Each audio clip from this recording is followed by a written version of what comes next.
जब हमारे पास यूपीआई जैसा इतना अच्छा सिस्टम ऑलरेडी है तो हमें सीबीडीसी की क्या जरूरत है। सीबीडीसी और क्रिप्टो करेंसी में क्या डिफरेंस है, बट आरबीआई क्यों इशू कर रही है सीबीडीसी, क्या बेनिफिट है इसका।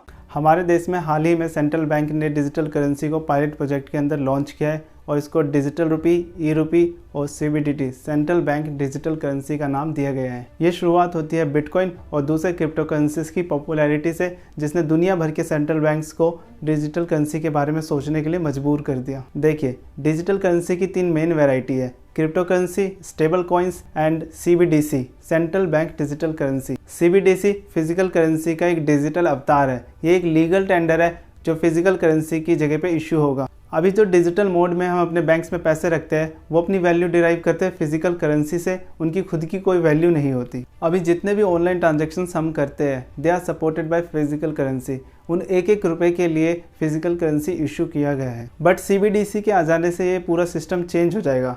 जितने भी रुपए सीबीडीसी के फॉर्म में इश्यू किए जाएंगे उनके अगेंस्ट कोई फिजिकल करेंसी नहीं होगी। सीबीडीसी को 2 कैटेगरी में क्लासीफाई किया गया है।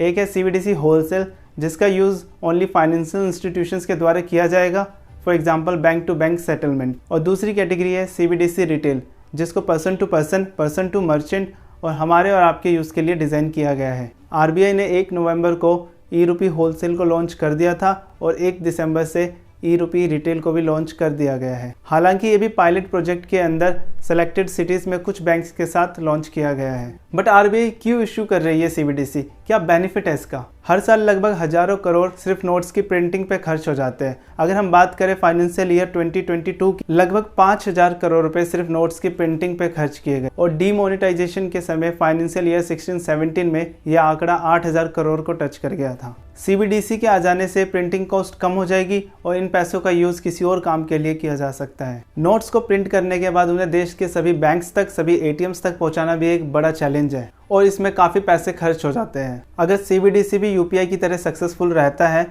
तो बैंक ब्रांचेस और एटीएम्स का यूज़ भी काफ़ी कम हो जाएगा। इससे इंफ्रास्ट्रक्चर कॉस्ट भी रिड्यूस होगी। दूसरा, उन बैंक पर्सनल का यूज़ किसी और एक्टिविटी के लिए किया जा सकता है। सीबीडीसी के आ जाने से कैश मेंटेनेंस का खर्चा भी कम हो जाएगा और इससे ट्रांजैक्शन कॉस्ट भी रिड्यूस हो जाएगी। मॉनेटरी एंड फिजिकल पॉलिसीज का इम्प्लीमेंटेशन और भी ज़्यादा इफेक्टिव और इजी हो जाएगा। अगर सीबीडीसी को एक बड़े लेवल पे इम्प्लीमेंट किया जाता है तो इससे फाइनेंशियल सिस्टम में ट्रांसपेरेंसी आएगी, करप्शन रिड्यूस होने के चांसेस होंगे, ब्लैक मनी रिड्यूस होगी और टैक्स कलेक्शन इंक्रीज होगा। इसके अलावा क्रॉस बॉर्डर ट्रांजैक्शन करना भी इजी हो जाएगा, पेपर वर्क रिड्यूस हो जाएंगे और ये प्रोसेस और भी ज़्यादा फास्ट और इम्प्रूव हो जाएगा। इससे हमारी इकोनॉमिक ग्रोथ भी बूस्ट होगी। सीबीडीसी के एक बड़े लेवल पे इम्प्लीमेंटेशन के बाद पेपर करेंसी की डुप्लीकेसी भी रिड्यूस हो जाएगी। बट एक मिनट, जब हमारे पास यूपीआई जैसा इतना अच्छा सिस्टम ऑलरेडी है तो हमें सीबीडीसी की क्या ज़रूरत है। यूपीआई के थ्रू जब हम पैसे ट्रांसफ़र करते हैं, फॉर एग्जांपल स्टेट बैंक के कस्टमर्स ने एक स्पेसिफाइड पीरियड के बीच 10 लाख रुपए कोटक बैंक के कस्टमर्स को ट्रांसफ़र किए और उसी सेम पीरियड में कोटक बैंक के कस्टमर्स ने 5 लाख रुपए स्टेट बैंक के कस्टमर्स को ट्रांसफ़र किए। स्टेट बैंक ने 10 लाख रुपए ट्रांसफ़र किए, कोटक बैंक ने 5 लाख रुपए ट्रांसफ़र किए, बट इनके बीच अभी बैलेंस नहीं हो पाया। सेटलमेंट के लिए स्टेट बैंक 5 लाख रुपए कैश में कोटक बैंक को ट्रांसफर करेगा। इसका मतलब ये हुआ यूपीआई ट्रांजैक्शंस के बाद बैंक्स को आपस में कैश में सेटलमेंट करना पड़ता है। बट सीबीडीसी के आ जाने के बाद यहाँ पे इंटरमीडिएट बैंक नहीं होगा, यानी कि mister X direct mister Y को पैसे ट्रांसफ़र कर सकता है और इसमें किसी भी बैंक का कोई रोल नहीं होगा, ना किसी सेटलमेंट की ज़रूरत होगी। यूपीआई के थ्रू हम जितने रुपए ट्रांसफ़र करते हैं उनके अगेंस्ट फिजिकल करेंसी इश्यू की गई है। बट सीबीडीसी के आ जाने के बाद ये सिस्टम चेंज हो जाएगा क्योंकि वो खुद में एक लीगल टेंडर है, उनके अगेंस्ट कोई फिजिकल करेंसी नहीं होगी। इससे ट्रांसपोर्टेशन कॉस्ट रिड्यूस होगी, प्रोसेस इंप्रूव हो जाएगा, प्रोसेस रिड्यूस हो जाएंगे और ये प्रोसेस और भी ज़्यादा सिंपल और फास्ट हो जाएगा। यूपीआई के थ्रू पैसे ट्रांसफ़र करने के लिए हमारे पास बैंक अकाउंट होना ज़रूरी है, बट सीबीडीसी के केस में ऐसा नहीं है। ई रुपी को हम विदाउट बैंक अकाउंट के भी ट्रांसफ़र कर सकते हैं। सीबीडीसी के आ जाने के बाद हमारे पास एक और अल्टरनेट ऑप्शन होगा। इन केस कभी बैंक्स का सर्वर डाउन होता है या वो मेंटेनेंस में होते हैं तो इससे यूपीआई की सर्विस अफेक्ट होती है। बट सीबीडीसी के केस में क्योंकि बैंक्स इन्वॉल्व नहीं होंगे, यहाँ ऐसा नहीं हो पाएगा। यूपीआई में जहाँ हम फ्रैक्शंस में भी मनी को ट्रांसफ़र कर सकते हैं, बट सीबीडीसी में मनी स्पेसिफाइड डिनोमिनेशन में होगी, फॉर एग्जांपल 10 रुपये, 100 रुपये, 500 रुपये। अब बात करते हैं सीबीडीसी और क्रिप्टो करेंसी में क्या डिफरेंस है। क्रिप्टो करेंसी डिसेंट्रलाइज्ड होती है, इसमें किसी भी देश की सरकार का कोई कंट्रोल नहीं होता। बट सीबीडीसी के केस में सेंट्रल बैंक के पास कंट्रोल रहेगा। क्रिप्टो करेंसी काफ़ी वोलेटाइल होती है, बट सीबीडीसी के केस में ऐसा नहीं होगा। क्रिप्टो करेंसी को मोस्टली इन्वेस्टमेंट पर्पज़ के लिए यूज़ किया जाता है।